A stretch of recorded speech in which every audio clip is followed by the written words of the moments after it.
5, 4, 3, 2, 1, 0.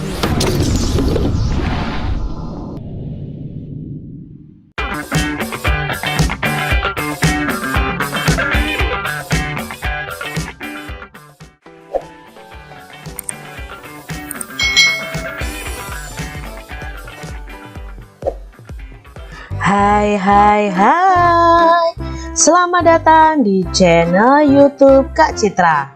Apa kabar nih adik-adik semuanya? Kak Citra berharap kalian dalam keadaan yang baik, sehat, dan semangat untuk belajar. Hari ini kita akan belajar bersama-sama untuk mata pelajaran tematik kelas 2 sekolah dasar. Kita belajar di tema 2, subtema 3, pembelajaran yang ke-6. Apakah kalian siap untuk belajar? Ayo belajar bersama-sama. Masih ingatkah kamu dengan kebiasaan Benny? Ya, ia biasa bekerja sama dalam permainan. Apa saja yang dilakukan Benny bersama teman-teman? Pernahkah kamu melakukan permainan seperti yang dilakukan Benny di sekolahmu? Nah, di sini Benny sedang bermain sepak bola. Pernahkah kalian bermain sepak bola bersama teman kalian? Pasti pernah ya, apalagi anak-anak yang putra. Nah, pasti suka sekali bermain sepak bola. Bacalah teks percakapan berikut dengan cermat. Apa saja tata tertib dalam bermain sepak bola? Tanya Dayu. Lalu si Benny menjawab, setiap anggota harus mematuhi aturan dalam permainan. Untuk apa? Agar permainan berjalan dengan tertib. Penonton juga harus tertib. Penonton tidak boleh melempar benda-benda di tengah lapangan. Kalau tidak tertib, akan mengganggu proses permainan. Sama seperti tata tertib di sekolah ya.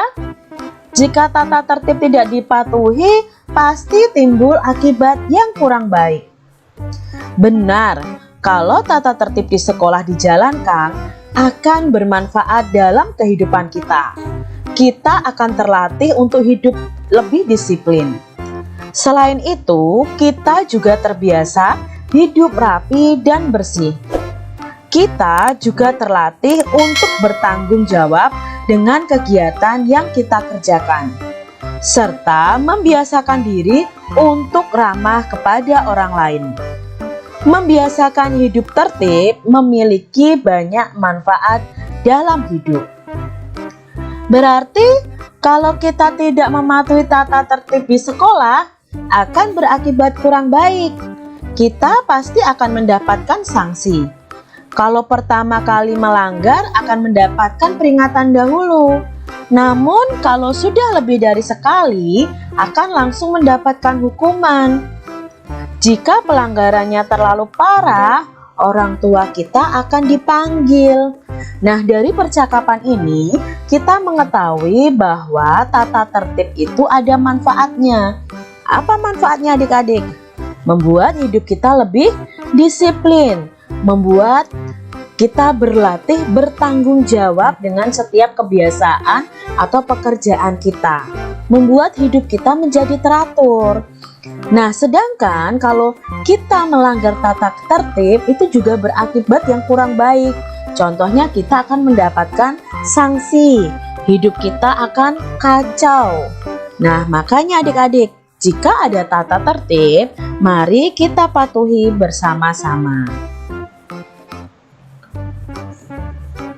Apa yang kamu ketahui tentang sepak bola? Coba ceritakan apa yang kamu ketahui tentang sepak bola adik-adik. Kemudian bacalah teks berikut. Yuk kita baca. Sepak bola. Benny gemar bermain sepak bola. Satu tim sepak bola terdiri atas 11 orang pemain inti dan beberapa pemain cadangan. Sepak bola bertujuan untuk mencetak gol sebanyak-banyaknya dengan menendang bola ke gawang lawan. Jadi pemain sepak bola itu ada 11 pemain inti dan beberapa pemain cadangan adik-adik. Nah, tujuannya bermain sepak bola ini adalah dengan mencetak gol sebanyak-banyaknya di gawang lawan. Sepak bola dimainkan di lapangan rumput yang berbentuk persegi panjang. Hanya penjaga gawang saja yang berhak menyentuh bola dengan tangan di dalam daerah gawangnya. 10 pemain lainnya diizinkan menggunakan seluruh tubuhnya selain tangan. Nah, di sini ada penjaga gawang yang boleh menyentuh bola. Kalau 10 pemainnya tidak boleh menyentuh bola dengan tangannya, hanya menggunakan kakinya untuk menendang adik-adik. Kecuali nanti kalau ada lemparan masuk, nah itu boleh melempar dengan tangan. Ketika bermain di dalam lapangannya harus menggunakan kaki untuk 10 pemain. Tim yang mencetak gol paling banyak pada akhir pertandingan adalah pemenangnya. Jika hingga waktu berakhir skornya masih imbang, dapat dilakukan undian, perpanjangan waktu, atau adu penalti. Wasit menggunakan peluit untuk memulai permainan, pelanggaran, dan akhir permainan. Nah, di sini kalau sampai akhir pertandingan skornya masih imbang, bisa diundi atau diberi perpanjangan waktu sampai salah satu timnya itu mencetak gol dan adu penalti. Di sini yang mengatur jalannya permainan sepak bola adalah wasit. Nah, wasit ini mempunyai peluit dan nanti ada kartu. Nah, kartu ini untuk memperingatkan pelanggaran saat bermain sepak bola.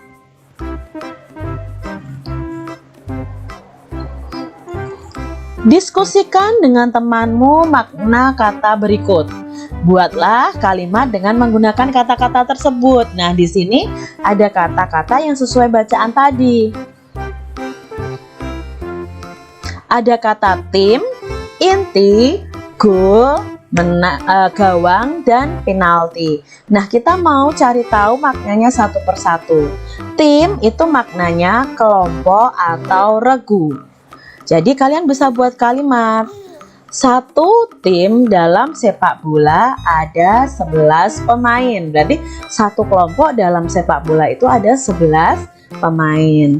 Lalu ada kata inti. Inti itu artinya paling pokok atau paling penting. Nah, pemain inti dalam sepak bola ada 11. Boleh seperti itu. Lalu gol. Gol itu artinya masuknya bola ke dalam gawang. Coba adik-adik buat kalimat dengan kata gol ya. Lalu gawang. Gawang itu artinya dua tiang yang berpalang sebagai tempat sasaran memasukkan bola. Lalu penalti ada tendangan atau tembakan hukuman karena melanggar peraturan permainan. Nah, ini makna dari kelima kata yang ada. Adik-adik coba buat kalimat dengan kata-kata tersebut.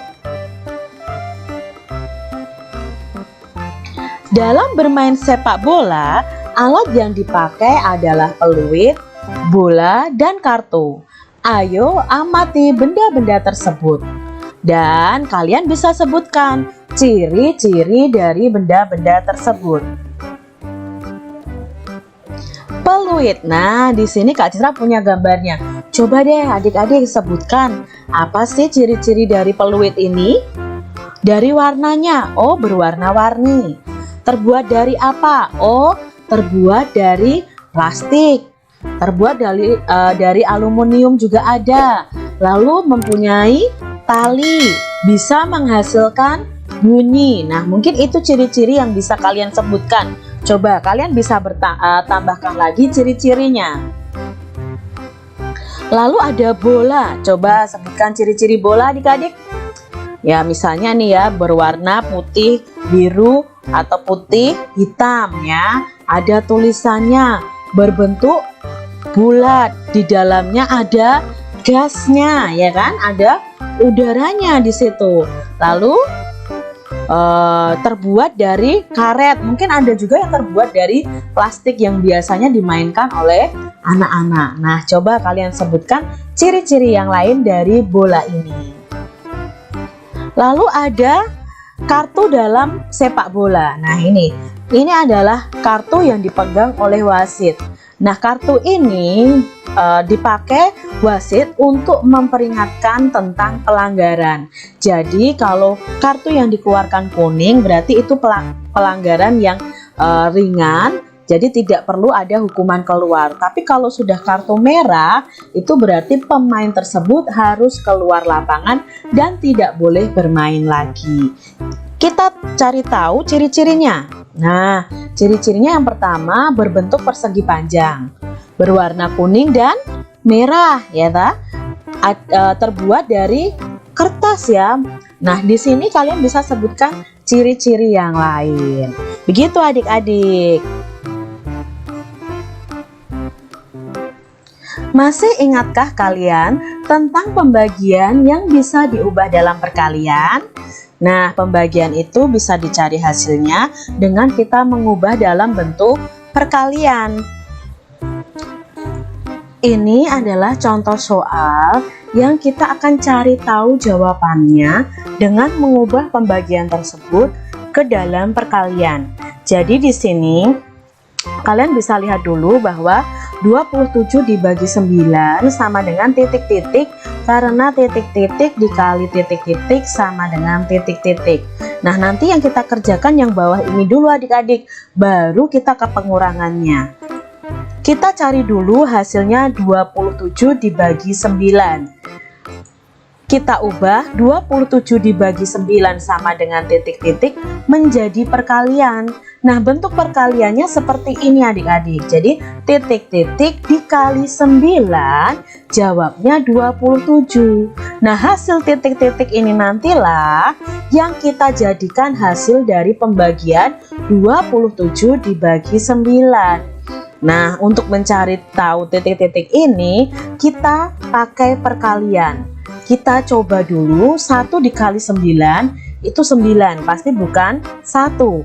Kita coba 2. 2 dikali 9 sama dengan ya 18. Oh, ternyata belum 27. Nah, kita cari lagi, kita ubah lagi dari angka 2, kita ubah atau kita coba angka 3. 3 dikali 9 sama dengan ya 3 dikali 9 sama dengan 27. Oh, ternyata cocok Kak Citra. Berarti hasilnya adalah 3. Kita tulis di sini 27 dibagi 9 sama dengan 3.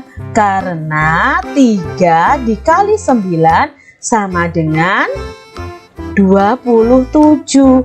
Baru kita tulis pengurangannya. 27-nya dikurangi 9 sebanyak 3 kali sampai angka sampai hasilnya adalah 0 ya. Jadi kita tulis begini, 27 dikurangi 9 dikurangi 9 dikurangi 9 sama dengan 0. Jadi 27 dibagi 9 adalah 3. Kita lihat untuk contoh berikutnya.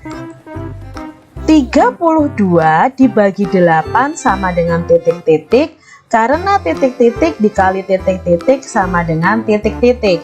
Nah, kita cari tahu dulu 32 dibagi 8. Kita ubah 32 dibagi 8 menjadi perkalian. Bagaimana bentuk perkaliannya? Ya, titik-titik dikali 8 sama dengan 32. Lalu kita cari tahu, kalau kita umpamakan 1 pasti tidak 32 karena 1 dikali 8, 8. Kita umpamakan 2. 2 dikali 8, 16, belum 32 Kak. Oke, kita umpamakan diganti angka 3 ya. Kita urutkan saja dari 2 lalu 3. 3 dikali 8, 24. Lalu kita lihat nih di sini hasilnya 24, di sini 32, berarti belum cocok adik-adik. Nah, kita cari tahu, kita umpamakan di sini 4. Nah, 4 dikali 8. Ya, 4 dikali 8 32. Maka hasilnya adalah 4. 32 dibagi 8 sama dengan 4, karena 4 dikali 8 sama dengan 32. Lalu kita tulis bentuk pengurangannya. Berarti 32 dikurangi 8-nya sebanyak 4 kali. Jadi seperti ini adik-adik ya. 32 dikurangi 8 dikurangi 8 dikurangi 8 dikurangi 8 sama dengan 0. Begitu adik-adik. Mudah bukan untuk dipahami? Nah, selesai juga untuk pembelajaran kita kali ini. Nah, adik-adik, kalian harus tetap semangat untuk belajar dan jaga kesehatan kalian. Tetap semangat, tetap kalian harus menjadi anak yang hebat ya. Sampai jumpa kembali di video pembelajaran selanjutnya. Tuhan memberkati. Jangan lupa tekan tombol subscribe, lalu tekan loncengnya, tekan juga tombol like, lalu share ke media sosial kalian. Jangan lupa untuk ikuti media sosial Kak Citra. Terima kasih.